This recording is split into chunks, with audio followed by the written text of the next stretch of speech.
Itong administration na ito, napakagaling. May PhD sa diversion. Yan yung nakukuha natin pag naglulubid-lubid ng buhangin. Diba?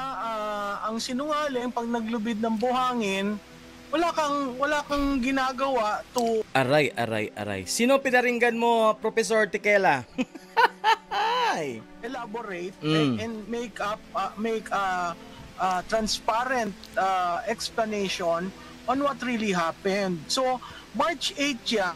Ngayon ay July, anong date na ngayon? July 14. 14. Diba? So, ang tagal-tagal na yan, bakit pa hinintay na lumabas lahat yan? Kasi kung sana nag-explain... Siyempre, kontrolado nila ang mainstream media kaya ang lakas ng loob nilang ayaw magpaliwanag sa publiko. Nung umpisa, at maraming explanation. Napakagaling naman nilang mangisda, napakagaling nilang magtanim. Totoo. Napakagaling nitong administration na ito na lumusot. Sa lahat ng balakid na nandyan sa daan nila. Ang punto lamang dito, babalik ulit tayo dun sa ligang batas. Public office is a public trust. So, balikan natin yung mandato. Kasi ngayong napangalanan siya, napakahirap mong sabihin hindi totoo ang dokumento na galing mismo sa Amerika. Yep. No, wala naman tayong persuasive. Paano nila i-deny ngayon yan?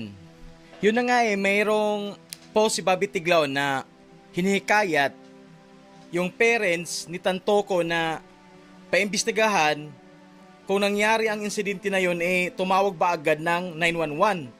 Or ilang minuto pa ang delay kasi nagpanik na sila kung pwede i-report ba nila agad ang insidente o hindi. Parang ganun ang point ni Bobby Tiglao kung mayroong mang papanagutan ang mga tao na nandoon. Kasi kung nagtumawag agad siguro ng 911, baka mas save pa yon si Tantoko. So may mga ganun na speculation.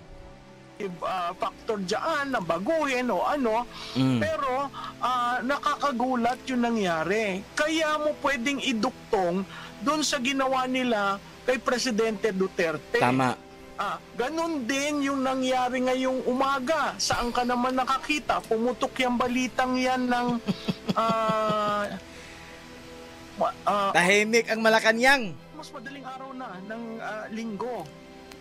Tapos, sige, ang ugong ng linggo. Walang nag-e-explain. Pagising natin kaninang umaga, bumulaga sa atin si Secretary Gibo. No? Ano ang ibig kong sabihin? Itong administration na ito, napakagaling. May PhD sa diversion. Expert sa diversion. Totoo naman talaga yan. Ilang bisis na nangyari. Pag may pumuputok na issue, gumagawa agad ng diversion. Mga ibang tutukan. Siyempre, kontak nila ang media. Oy, stop nyo yan. Ito yung priority nyo na ipalabas sa headline nyo. Papatayin natin ang issue na to. Ito yung issue na dapat ilabas natin para matahimik tong issue na to. Diversionary tactic. PhD. Sabi ko noon ni, Professor Tikela. Magda-divert sila. Imbis na i-explain sa public. Bakit kailangan i-explain? Kasi asawa ka ng Pangulo. Tama. Yun na lamang mandato na ibinigay ng taong bayan sa iyong asawa, dapat yun halagahan nila. Kaya ako nalulungkot dahil March 8 pa yan. Diba? March 11 yung kay Presidente Duterte. Lumabas yan ng July 13. July 14 may diversionary tactic. At makikita mo, napaka-lalapit yung biglang may ibang... Dalawang ang binigay nilang diversionary tactic, Madam Prof. Kang Gibo at saka yung Sabongero, yung press conference doon sa Napolcom. Dalawa. Balita na para baguhin yung naratibo. So ako, binasa mo yung galing kay former Ambassador Bobby, no? Na nakapangalan siya dyan. Unang-una, klarado na parte si Ginoong Tantoko ng official entourage. Kasama siya doon. Pangalawa, pinangalanan si First Lady Yan. Sa isang dokumento ng isang banyagang bansa. So paano mo yun hindi i-explain sa public? So napakagaling naman nung kanilang press briefer na lahat ng by default si Duterte yan. Nung naipit na, kukumban na. O bakit hindi nila ito? Ito ang number 1 na storya. Paano mo yan sasagutin kung hindi nila ina-acknowledge na... Mabilis sumagot si Yosek Prof. Takela pero ngayon tahimik man.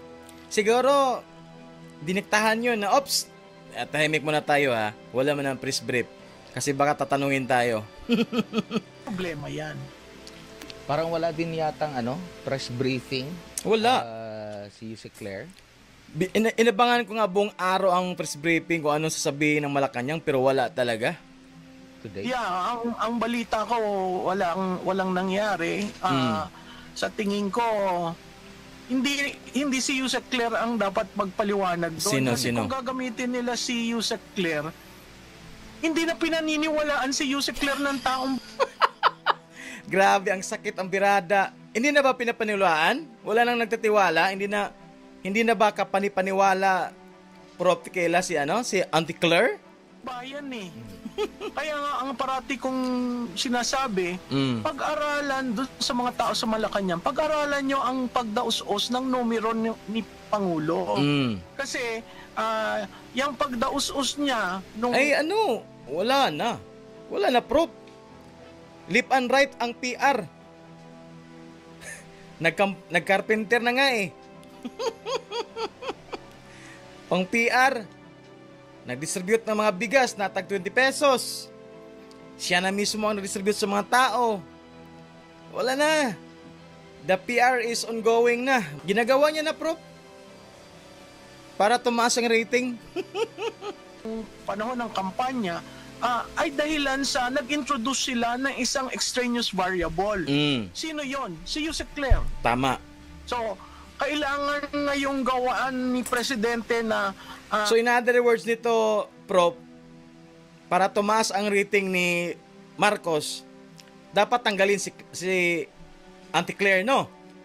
Kasi siya ang nag-cause kung bakit maraming tao nawalan tuloy ng tiwala sa Malacanang. Dahil sa maraming mga kasinungalingan, base na rin sa sinasabi mo, na yun na nga, hindi nakapanipaniwala. Aksyon ng aksyon, kung saan siya pumupunta, di ba? Kung ano-ano ang ginagawa, para maipakita sa tao na ako'y nagtatrabaho. Yun na nga eh. Pumunta ng Marawi, pumunta sa Jinsan, pumunta dun sa Peaceport. Buti hindi siya nagkarga ng yilupin na mabigat. Pumunta doon. Ang sigaw ng mga tao, Duterte. Oh my golay. Walang lumapit na tao, siya na lang mismo ang lumapit, humawag sa kamay. Pero pag si Duterte, no need nang lumapit. Ang tao na mahihirapan ang mga bantay, ang mga PSG pag si Tatay Digong. Kasi dinadagsa ng mga tao. Pero si Marcos, kahit walang nabantay, walang problema. Walang lumalapit. Doon sa punto na hindi na siya nakakatulog at kailangan niya ng ilang oras para sa catnap. Nama. Yung mga ganyan, nakakalungkot dahil parte ang mainstream media sa propaganda. Totoo yan. Hawak na ng administrasyon ang media. Muli na namang umugong yung panawagan talaga na magkaroon ng hair follicle drug test. Hair follicle test. Dito nga, no? Prof, kumbaga. Nananawagan ng hair political test. Political test. Natawa tuloy ako dun. Hair follicle test. Sa tingin ko, ibabalik ng taong bayan. Yeah. Pero napakahalaga na yung first family. Wala. Hindi talaga makinig yan. Wala yan. Bingi na sila sa issue na yan. Hindi nila sinasagot talaga. Akuin ang responsibilidad and once and for all, itigil na nila yung hindi pagtugon sa tanong ng bayan. Ang bayan na nagtatanong, hindi yung kritiko. Hindi na ako. Hindi na yung kung sino pa diyang ibang kritiko. Pero ang bayan na nagtatanong, pwede ba mag hair follicle test yung buong first family? No. maibsan yung pag-iisip natin na nako, ang nagdidesisyon yun na nga Prof yung tipong parang pinapapahirapan nila. Actually ganito kasi nangyari dyan, hawak kasi nila ang media kaya hindi sila nape-pressure. Pero kung hindi nila hawak ang media diyan, laging headline yan, kailan ba magpapa-hair follicle test ang presidente? Ang Malacanang. Hawak nila sa leeg kaya hindi sila nape-pressure kahit kasi kung ang mga mamamayan lang mag-ingay, wala silang pakialam. Iba kasi pag media ang mag-ingay, nakakabingi kasi yun. Ihawak nila ang media. So chill lang sila. Kahit ano mga isyong binabato dyan. Tapos naglagay pa sila ng attack dog sa Malacanang. O, di ba ang ganda ng ano nila? Tandem. ng cocaine. At ang kasama niya sa kama na usually yun ang hingahan niya ng anong nangyari sa kanya sa buong araw ay gumagamit ng cocaine. Ayan. Sino yun? Sino yun, Prof? Yung gumagamit ng cocaine, sino yun? Napakahalagang i-address mo yan kasi dun sa report na binasa mo, nakapangalan doon ng First Lady.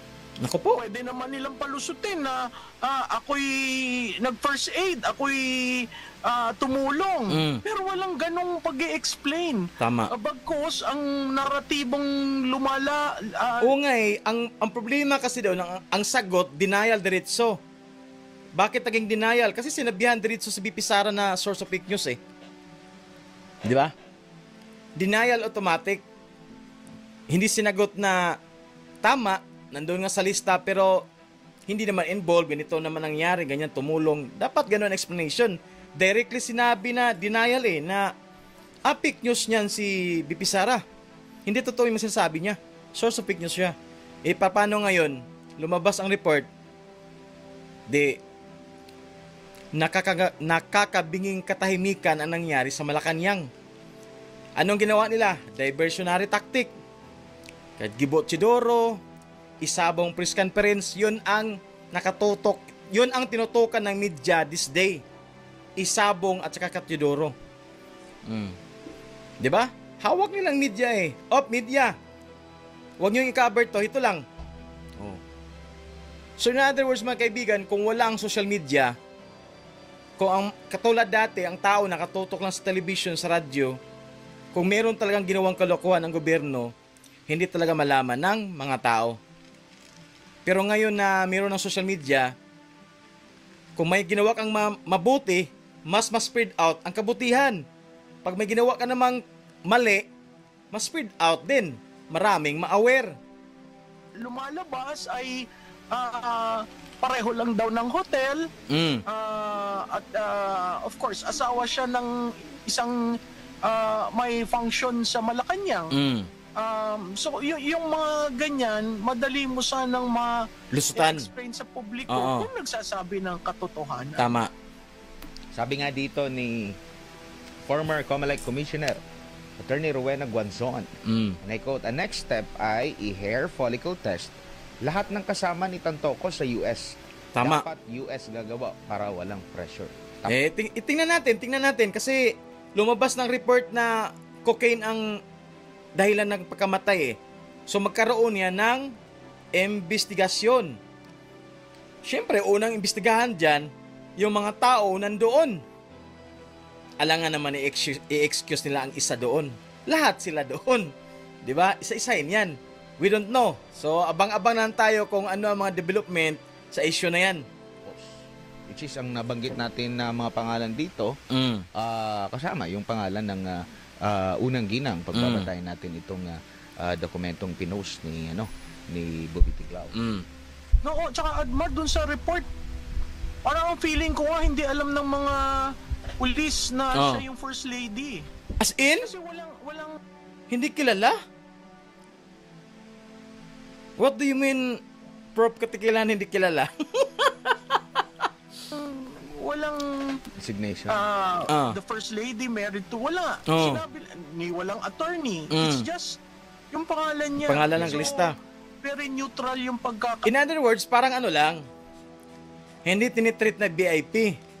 as normal citizen lang doon. Sa bagay, hindi naman US citizen, kaya parang ano lang talaga, normal lang, mga lista, mga Torres. So kung hindi mo alam kung sino siya, walang importansya. Kaya madaling, kasi sa California pati, napakadaling mag-request ka ng information. Yan, ang balita ko, nababayaran, bibili ka ng kopya, pero readily accessible. So, nakakalungkot kasi nabasa mo yung pangalan ng iyong First Lady. Oh my gulay. Kung ikaw ay Maka-Marcos, hihingi ka ng explanation. Tama. Kung ikaw ay Maka-Duterte, mas lalo. Di tama si Vice Presidente. Di tama yung ibang nagsabi, di ba? Paano i-explain ng mga nagdepinsa ngayon yan? Siyempre, may nagdepinsa sa issue na yan. Fake news si Sara, yan. Siyempre, maraming nagbablog dyan or mga loyalist dyan. Source of fake news ka talaga, hindi totoo yan. Ngayon, paano nila i-depinsa yan? Alangan naman yung report na yun, dinoktor, hindi naman dinoktor yun. Yon ang malaking problema pag may isa kang kasinungalingan na sinasabi. Yan ang problema dyan. Tama na humingi ng hair follicle test. Ganun lang. Alam mo, wala kasing iba pang panig na titingnan mo. Simula pa ng eleksyon at pagkatapos ng eleksyon, talagang defined na. Ngayon, 3 kasi nandyan sina Senator Bam at Senator Kiko. Diba? Kung sa kanila, hindi alarming yan. Nakakalungkot kasi dapat magsalita ang mga senador at ang mga kongresista na enough is enough and let's just get things done properly. Kasi kung titingnan mo, paano ka magiging halimbawa First ng Lady? Lalo na yung mga batang nanalo lamang, first term, pagtingin mo ang pinag-uusapan, cocaine. Oh my God. Paano ang Pilipino titingin sa'yo?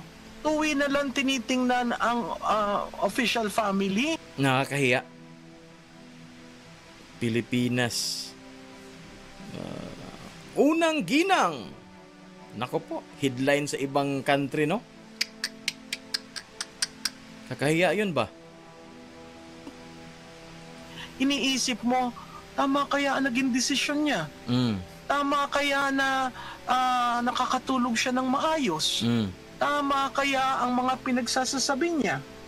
So, napakahalaga nun kasi yung addiction na nakikita natin, hindi na yon private Kasi sinasabi ng iba, it's a private matter. No, it's not a private matter. It is a public matter. Because he decided to run as president at nanalo siya. At meron tayong batayan sa saligang batas kung paano ang Pangulo at kasama na doon ang First Family ay dapat gumanap ng kanilang katungkulan. Tama. Yun lang ang nakakabagabag kasi March 8 yan, ilang buwan na, ngayong natapos na yung investigasyon, at balita ko may karugtong pa yan. Sigurado. Ngayon tayo nagtataka, ano nangyari dito? Diba? Tapos Admar, papunta siya ng Amerika. Nako! Hindi ko maalis. Ang tanong dyan, tutuloy kaya yan? Sa isip ko, ano kaya itong nangyari? Bakit na-release yung information na yan? Pero lumalabas, wala namang impluensya ang Washington DC dyan sa report na yan. So, very telling kasi July 20 siya aalis papuntang Amerika. Ang pagkasabi it's an official visit. So maraming kasama dyan sa official visit na ganyan at maraming protocols na gagawin. Ayaw naman nating mapahiya ang Pilipinas. Nakakahiya na nga eh. Opo, baka siguro kaya wala pa tayong tugon mula sa, lalo na sa palasyo, dahil hindi kasi Duterte yung involved. Pag Duterte kasi mabilis kumbaga, Tama. Kasi ang trabaho, tama yan, ano pa pangalan nito? Ano pangalan nitong taon to? Tama yan. Kasi hindi evolve si tatay eh. Pa-evolve si tatay, kumbaga ginawang attack dog si Auntie Claire para sa Duterte lang eh. So yung issue hindi man Duterte, kaya tama pala. Kaya pala walang press briefing. Meron na agad na mga terms na Admar. din para Admar pala. Doon ipupukol. Pero pag concerning dito sa administrasyon, medyo tatahimik. Oo. Tapos may bigla na namang ganap sa West Philippine Sea. Oo. Tama. Diba? May West Philippine Sea nga. Katulad na lang yung mga sabongero na nakita daw ang mga buto sa Taal. Total, ngayon, ang mga nagtitinda ng isda sa Batangas, medyo nagdadalawang isip pagkatapos may nagsabi ng eksperto na bovine bones daw yon at merong nagsabi mangingisda na hindi, yan ay lilalagyan namin ng pabigat, yan ay pakain namin sa mga isda. So, biro mong napaglubid-lubid na naman ang buhangin at kinonek sa war on drugs.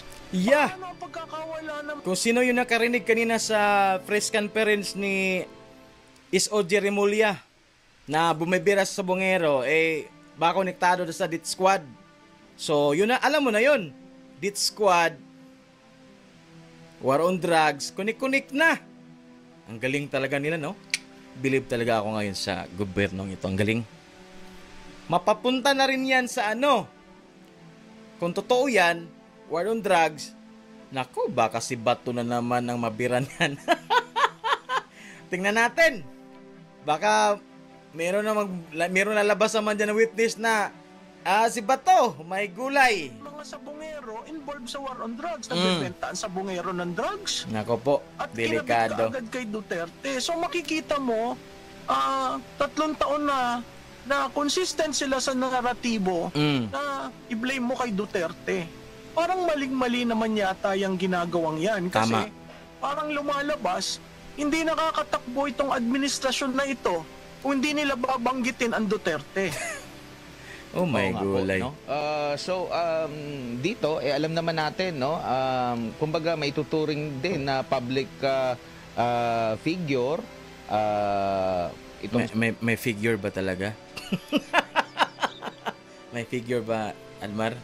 Si Liza Araneta Marcos, though hindi siya hinalal, pero meron siyang trabaho. Actually nga, sabi nga ng iba, baka siya nga yung presidente daw eh. Pero, kumbaga, needed niya ng side niya kasi wala pa talagang galing mismo. Kasi imbis na magkaroon ng kasagutan. Tama, kasi marami naman siyang friend. Si Katonying. Sa vlog ni Katonying doon siya magsabi. Explain niya, di ba? Ganyan nangyari, bigla na lang kami nagtaka, bakit ganon, nagbigla kami, may emergency. Pero wala, tahimik, itinago talaga nila ang issue. Kung sa mga issue na ito, mas lalong dumarami yung katanungan. Every time na marami ang katanungan, marami ang speculation. Kasi nga, walang tugon na sagot eh.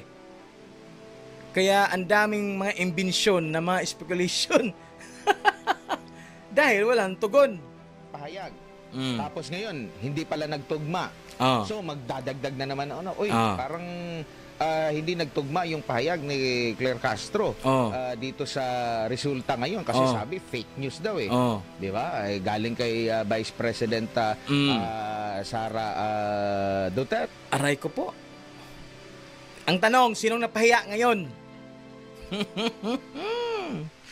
Sinong napahiya? Yun pala, lumalabas na dyan ngayon ang nagpapakaling fake news noong sinabi nila na fake news lang itong issue na ito. No? Pwede naman siguro siyang magpa-interview sa podcast ni Katonying. Meron niya silang podcast every weekend din yata. Doon sa podcast ni sino ba yung nag-interview kang BBM? Si Cheryl Cosim ba yun? O doon silang dalawa ka-Admar. Doon sila pa-interview. No? Di, ang ganda. Arrange lahat ang tanong. Scripted lahat ang tanong. Sana dapat, no? Sana. Ba't nila ginawa? Kanyang Prof. Malu. Alam mo, in fairness kay GMA, nung nagsabi siya na I am sorry, maraming against doon. Hindi mo makikwel ang questions, pero nagsabi siya. No? Napakahalaga yung mag-address ka sa nation. Hihintayin pa ba natin ang State of the Nation na alam naman nating tayo naghahanap tayo ng ano bang nagawa, tingnan natin. I mean, we're even being lenient with the President. Tama. Kaso yung ganitong usapan na droga sa Malacanang, paggamit ng droga na naka-occupy sa Malacanang, iskandalos kayo. Yan ay isang pagyurak sa mandato ng tao. Hindi ka nahalal dahil magaling kang gumamit ng droga. At hindi natin nalaman, at nalaman siguro natin too late, na totoo pala. Diba? So tayo naghahanap na lamang. Kung nakinig lang tayo sa sinabi ni Tatay Digong na Marcos, weak leader yan. No? Wala kasing nakinig. Kumbaga, lahat ang nangyari dun parang bigyan natin ng chance. Baka yan yung chance nila na i-lift up yung dungog or anong tawag sa Tagalog nito? I-lift up yung ano nila, yung pamilya nila. Pero anong nangyari? Mas lalong bumaba. Sabi pa nga ni Amy Marcos, akala niya maging okay na sana, naging worse pa. Tayo ng explanation. Reputation. Reputation. I-lift up sana yung reputation nila. Pero nangyari, hindi. Yun ang nagbibigay ng chances sa mga tao that time baka this is the right time na i-lift up ang ilang reputation na yung mindset ba dati na sinabihan silang kurakot, magnanakaw.